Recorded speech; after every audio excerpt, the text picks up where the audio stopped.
Good morning all of you. आज का अपना टॉपिक है स्ट्रक्चर ऑफ स्टोमेटा। स्टोमेटा पत्तियों में, तनों में और अन्य वायवीय जो भाग एरियल पार्ट्स है उनमें छोटे छोटे रंध्र पाए जाते हैं, छिद्र पाए जाते हैं, जिनको स्टोमेटा कहा जाता है। ये जो स्टोमेटा है, अगर आप सिंगुलर बात करें, इसकी एक वचन की बात करें तो सिंगुलर में कहा जाएगा स्टोमा। स्टोमा। और प्लूरल जो होता है वो होता है स्टोमेटा, रंध्र और रंध्रों। Plural stomata. अब रंध्र की आंतरिक संरचना की बात करें, पत्तियों में रंध्र जो होना बहुत ही आवश्यक है, क्योंकि रंध्रों के माध्यम से ही रंध्र जो ऑक्सीजन और कार्बन डाइऑक्साइड का एक्सचेंज होता है, मतलब पत्तियां जो है प्रकाश संश्लेषण का काम करती है। तो प्रकाश संश्लेषण के लिए कार्बन डाइऑक्साइड की आवश्यकता है। तो ये जो कार्बन डाइऑक्साइड है, ये पत्तियों के रंध्रों के माध्यम से ही अंदर प्रवेश करती है। अब इसकी स्ट्रक्चर की देखें, पत्तियों का स्ट्रक्चर स्टोमेटा का। तो स्ट्रक्चर इसमें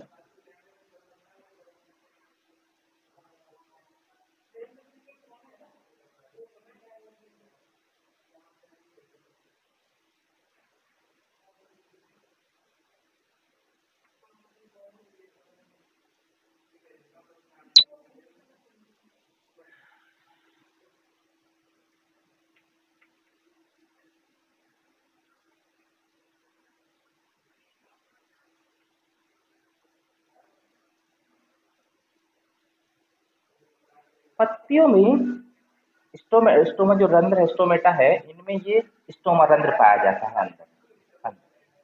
और ये जो स्टोमा है, अपर्चर है, छिद्र है, ये छिद्र किडनी के आकार की, या किडनी शेप कहेंगे, या बीन के आकार की दो एपिडर्मल कोशिकाओं से घिरा रहता है। ये एपिडर्मल कोशिकाएं पेरेन्काइमेटस होती है, एपिडर्मिस से थोड़ा सा भिन्न होती है।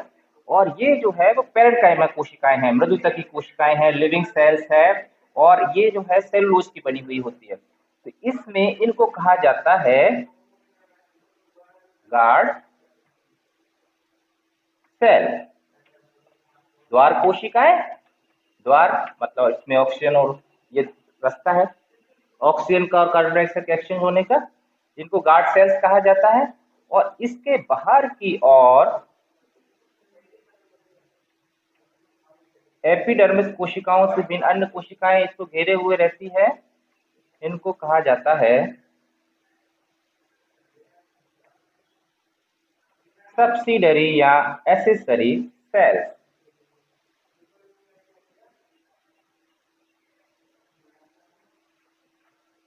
और इसके बाहर होंगी एपिडर्मल कोशिकाएं, एपिडर्मिस कोशिकाएं।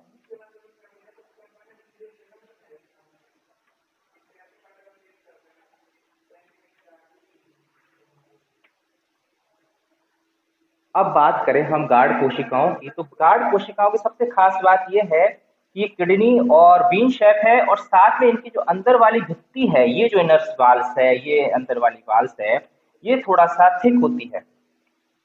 कैसी होगी ये?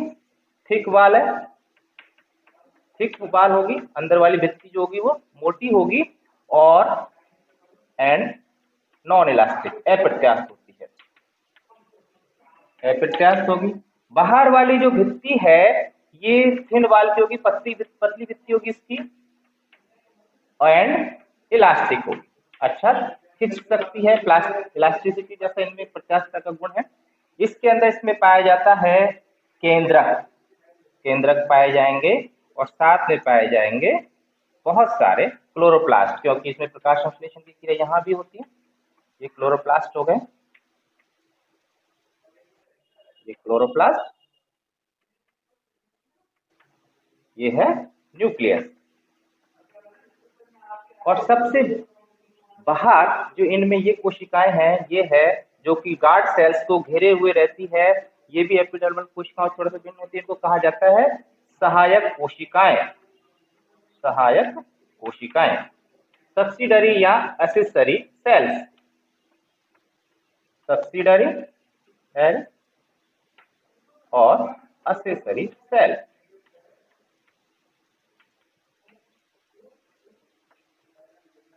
गार्ड सेल्स की बात करें, पहले तो आपको बताया guard cells kidney bean shape है। अंदर वाली भित्ति इसकी जो होगी वो मोटी होगी, क्योंकि इसमें सेलुलोज थोड़ा सा ज्यादा मात्रा में जमा हो जाता है, और ये नॉन इलास्टिक है।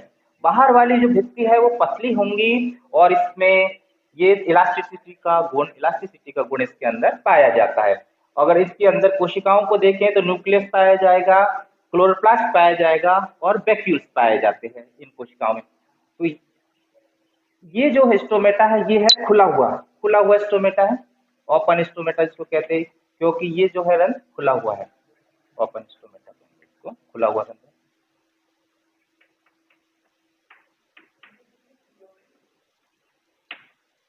अब दिन के समय क्या होगा कि जब प्रकाश संश्लेषण की क्रिया होगी तो ये रंध्र जब खुलेंगे तो यहाँ से प्रकाश संश्लेषण के द्वारा ऑक्सीजन कार्बन डाइऑक्साइड तो ये जो है, जैसे ही प्रकाश संश्लेषण की क्रिया शुरू होगी तो इसमें शुगर का निर्माण होना, ग्लूकोज का निर्माण होना शुरू हो जाता है।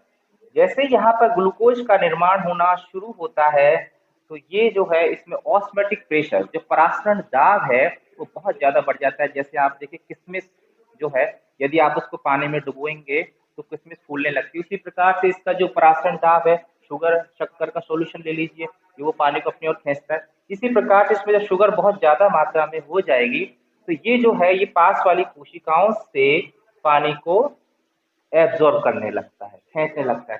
तो इससे क्या होता है कि इस बाहर वाली भित्ति पर ये इधर जो है वो स्पीड बाहर की ओर खींचने लगती है, स्पीड दाब बढ़ने लगता है। तो इससे क्या होता है, ये कोशिकाएं टर्जिड स्थिति में जाती है, फूली अवस्था में टर्जिड या स्पीड हो जाती है, फूल जाती है।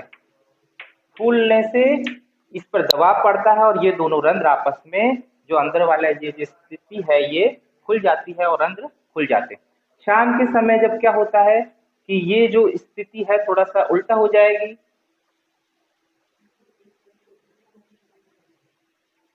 रंध्र जब शुगर कम होगी तो ये जो रंध्र है ये बंद होने लगे।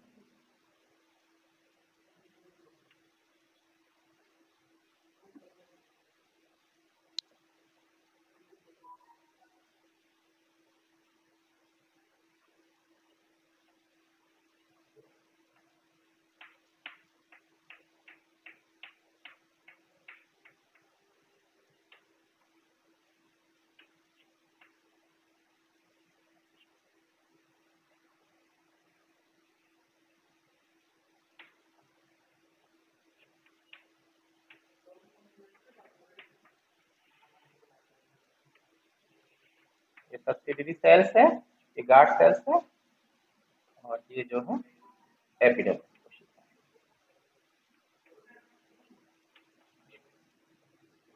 ये वो कि भाई स्टोमेट न्यूक्लियस, ये क्लोरोप्लास्ट, ये है क्लोज स्टोमेटा, बंद स्थिति में।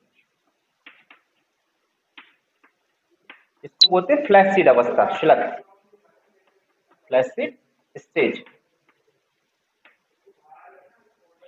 जैसे शाम शुरू होगी, शाम का समय होगा तो क्लोरोप्लास्ट, ये जो गार्ड सेल्स की जो क्लोरोफिल है इनमें प्रकाश संश्लेषण की क्रिया कम हो जाएगी, और कम होने के कारण शुगर का बनना कम हो जाएगा और पानी धीरे धीरे बाहर निकलेगा। तो ये कोशिकाएं थोड़ा सा पिचकने लगेंगी, स्लग होने लगेंगी, और ये जो रंध्र है, ये वाली भित्ति है जो अंदर वाली भित्ति है वो आपस में पास पास होने लगती है और रंध्र बंद हो जाते हैं। तो ये इसकी क्रिया विधि है कि किस प्रकार से रंध्र खुलते हैं और बंद होते हैं। दोबारा एक बार समझने करें कि जब प्रकाश सुबह का समय होगा, जब रात्रि में रंध्र बंद होते हैं, सुबह जैसे ही प्रकाश की सूरज की किरण मिलती है तो ये जो क्लोरोफिल्स है गार्ड सेल्स के, ये सूरज के प्रकाश को ग्रहण करते हैं, प्रकाश की क्रिया करने लगते हैं, और इसमें शुगर बनने लगता है। फोटोसिंथेसिस प्रक्रिया होगी तो शुगर ग्लूकोज बनेगा, और जैसे ही ग्लूकोज बनेगा तो इसका जो ऑस्मोटिक प्रेशर है, पराशर दाब है, वो बहुत ज्यादा बढ़ने लगता है। पराशर दाब बढ़ने से ये पास की जो कोशिकाओं से जल को अपनी ओर खींचने लगता है। तो इसमें जो वैक्यूल्स होते हैं वो फूलने लगते हैं, और ये जो कोशिका है जो बाहर वाली प्रत्यास्थता का गुण रखती है, इलास्टिसिटी गुण रखती है, ये बाहर की ओर खींचती है। खींचने के कारण ये जो रंध्र है वो आपस में अंदर वाली को खींचते हैं और रंध्र खुल जाते हैं। तो ये है रंध्रों का खुलना, और ये जो इनकी स्ट्रक्चर इस प्रकार से होते हैं, और ये जो इनका मुख्य काम है ऑक्सीजन और कार्बन डाइऑक्साइड का एक्सचेंज करना। लेकिन रंध्र जब खुलते हैं तो इनमें सबसे बड़ी बात यह है कि रंध्र तो खुलने का तो मेन कारण है ऑक्सीजन और कार्बन डाइऑक्साइड का एक्सचेंज करने का, लेकिन साथ में जब रंध्र खुलते हैं तो ये जो पानी है ये भी वाष्प के रूप में बाहर निकलने लगता है। इसको बोलते हैं ट्रांसपीरेशन, वाष्पोत्सर्जन की क्रिया कहेंगे इसको। तो पूरा जो टोटल प्लांट्स है वो पूरा जैसे 100% पादप ने पानी का उपयोग किया, यूज किया, लेता है खींचता नीचे जड़ों से, लेकिन उसमें से 1 या 2% ही केवल प्रकाश, ये पूरा प्रक्रिया है पौधों के प्रकाशन उसमें काम आता है, और जबकि 98% बेस्ट ट्रांसपिरेशन के द्वारा बाहर वातावरण में मुक्त हो जाता है।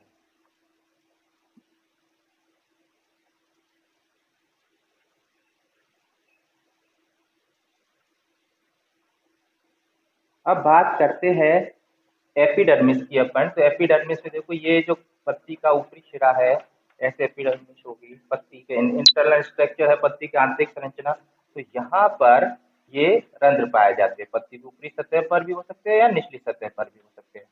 ये पत्ती का ये ऊपर क्यूटिकल पाई जाएगी, क्यूटिकल हो गई, क्यूटिकल की लेयर है, और ये स्टोमेटा रंध्र है।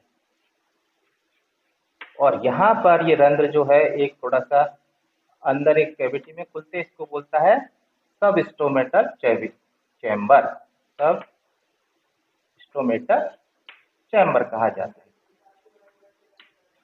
अधोरंध्रीय गुहा, रंध्र के अंदर जो गुहा होगी उसको कहा जाएगा सब स्टोमेटल चैम्बर। इसी के कारण जहां से जो ऑक्सीजन आएगी, रंध्र खुलेंगे तो ये ऑक्सीजन है जो इसके अंदर प्रवेश करेगी, carbon dioxide, oxygen carbon dioxide यहाँ से प्रवेश करेगी, और ये जो कार्बन डाइऑक्साइड है अन्य भागों में जाने लगती है, यहाँ से सब स्टोमेटल चैम्बर से इंटरसेलुलर स्पेसों में जाने लगती है। अब बात करते हैं प्लांट्स में रंध्रों के स्थिति के बारे में। तो यदि रंध्र केवल पत्ती की ऊपरी सतह पर पाए जाते हैं तो इसको कहा जाता है हाइपोस्टोमेटस या हाइपोस्टोमेटिक कंडीशन। हाइपो मतलब नीचे, हाइपो मतलब नीचे, अर्थात यदि ये पत्ती की ऊपरी सतह है और ये पत्ती की निचली सतह है, तो यदि रंध्र पत्ती की निचली सतह पर पाए जाते हैं, लोअर स्पेस हो गई पत्ती के लीफ के, यदि रंध्र पत्ती की निचली सतह पर पाए जाते हैं तो इसको कहा जाएगा, ये हो गया स्टोमेटा, इसको कहा जाएगा हाइपोस्टोमेटिक कंडीशन। यंत्र कहाँ होगी, पत्ती की निचली सतह। दूसरा है एपिस्टोमेटिक।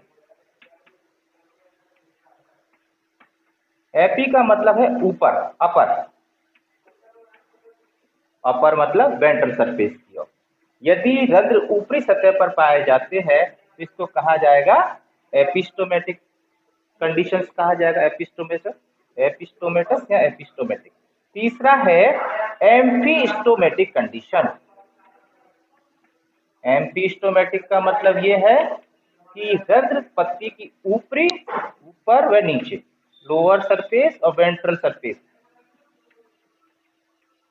मतलब वेंट्रल सरफेस पे पाया जाएगा और डॉर्सल, ये दोनों सरफेस पर स्टोमेटा पाए जाते हैं, तो इसको कहा जाता है एम्फीस्टोमेटिक कंडीशंस कहा जाता है। जिम्नोस्पर्म में दो शब्दों का यूज होता है। जिम्नोस्पर्म में बात करें तो सिंडेटोचिलिक, सिंडेटोचिलिक स्टोमेटा, और दूसरा है हैप्लोचिलिक। दो शब्द है, हैप्लोचिलिक और सिंडेटोचिलिक स्टोमेटा। सिन का मतलब है समान, इनको क्या कहते हैं अपन, समान। इसका मतलब ये है कि एक यदि कोशिका है और इसके विभाजन से दो कोशिकाएं बनती हैं, एक ही कोशिका के विभाजन से, और एक कोशिका जो है वो गार्ड सेल्स का निर्माण करते, रक्षक कोशिकाओं का, द्वार कोशिकाओं का, और ये दूसरी जो कोशिका है, ये कोशिका सब्सिडरी सेल्स का निर्माण कर, सहायक कोशिकाओं का यदि ये निर्माण कर देती है तो इसको कहा जाता है सिंडेटोचिलिक प्रकार के स्टोमेटा। अर्थात एक ही कोशिका के विभाजन से गार्ड सेल्स और सब्सिडी सेल्स का निर्माण होता है। हैप्लोचिलिक में मतलब अलग अलग, एकल सिंगल कोशिका, एक कोशिका तो करेगी, अलग अलग कोशिकाएं, एक कोशिका गार्ड सेल्स का निर्माण करेगी और दूसरी कोशिका जो है सब्सिडरी सेल्स का निर्माण करती है, सब्सिडरी सेल्स का निर्माण करेगी। तो इसको कहा जाएगा हैप्लोचिलिक प्रकार के स्टोमेटा। नेक्स्ट बात करें हम रंध्रों की पोजीशन की। स्टोमेटा के पोजीशन ऑफ स्टोमेटा, रंध्र कहाँ कहाँ होते हैं ऑफ स्टोमेटा। तो डाइकॉट की यदि हम बात करें, द्विबीजपत्रियों की यदि हम बात करें, तो द्विबीजपत्रियों में डॉर्सी-वेंट्रल प्रकार की लीफ पाई जाती है।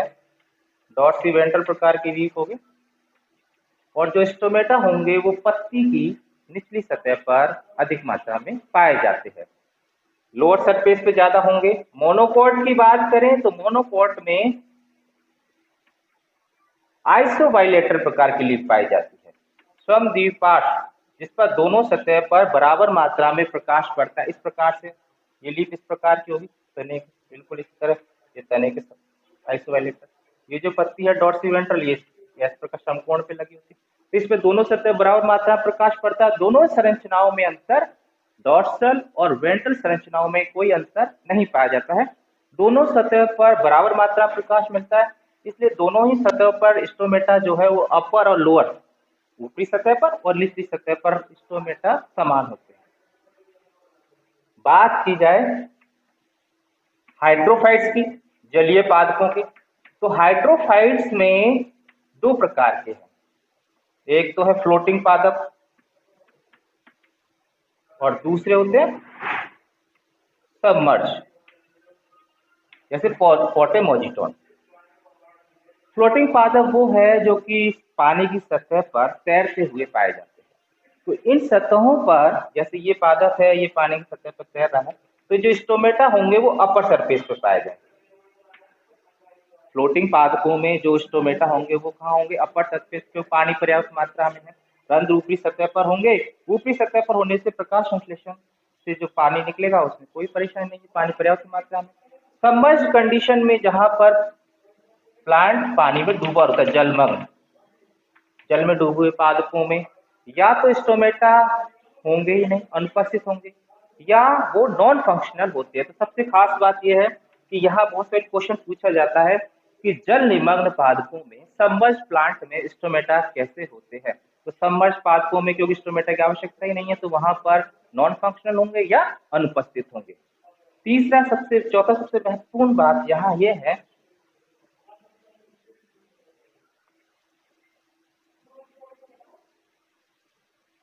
जीरोफिटिक पादपों। चौथा जीरोफाइट पादप, इनमें अनुकूलन बहुत अच्छा है, अनुकूलन पाया जाता है जीरोफाइट, क्योंकि ये जीरोफाइट जो मरुभूमि पादप है वो उन स्थानों पर पाए जाते हैं जहां पर पानी की मात्रा कम होती है, रेगिस्तान में या हिली स्थानों पर। तो यहाँ पानी की मात्रा कम होने के कारण स्टोमेटा यदि पत्ती की ऊपरी सतह पर हुए तो वहां डायरेक्ट सनलाइट पड़ेगी, रंध्र ज्यादा खुलेंगे, और रंध्र यदि खुले रहे तो वाष्पोत्सर्जन की प्रक्रिया ज्यादा होगी। तो इनमें एक अनुकूलन विकसित हो गया। अनुकूलन ये रहा कि जो स्टोमेटा होते हैं वो पत्ती की ऊपरी सतह पर ना होकर, ऊपरी सतह पर नहीं होंगे, जबकि पत्ती की निचली सतह पर पाए जाते हैं और अंदर की ओर धसे हुए होते हैं।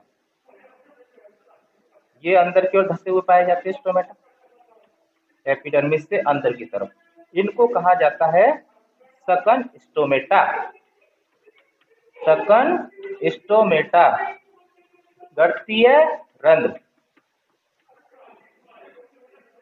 इनको कहा जाता है सकन स्टोमेटा। गठतीय प्रकार के अंदर धसे हुए होंगे और साथ में इनमें हेयर्स भी पाए जाते हैं ताकि इनमें डायरेक्ट सनलाइट ना पड़े, और ये अंदर होंगे, अंदर होने के कारण इनमें सनलाइट, जो सूर्य का प्रकाश है वो इनको ज्यादा नहीं मिलेगा, तो वाष्पोत्सर्जन की जो हानि होगी वो कम होगी। ये इसमें अनुकूलन है सारे के सारे।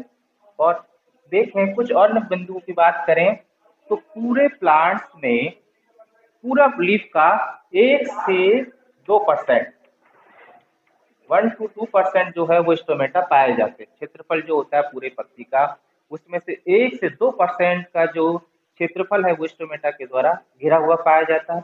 यदि उनकी लेंथ की और साइज की बात करें तो 10 से 80 माइक्रोमीटर तक इसकी लेंथ होती है स्टोमेटा की अधिकतर पादपों में, और 50 माइक्रोमीटर तक इसकी विड्थ होती है, चौड़ाई होती है। चौड़ाई होगी इसकी 50 माइक्रोमीटर तक। 1 से 2% ये पूरा क्षेत्रफल उसका घेरे रहते हैं। और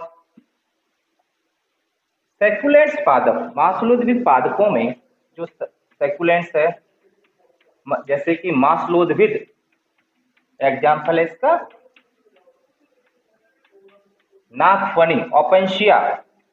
ओपेंशिया पादपों में रंध्र जो है वो रात्रि को खुलते हैं। रंध्र कब खुलते हैं? रात्रि को।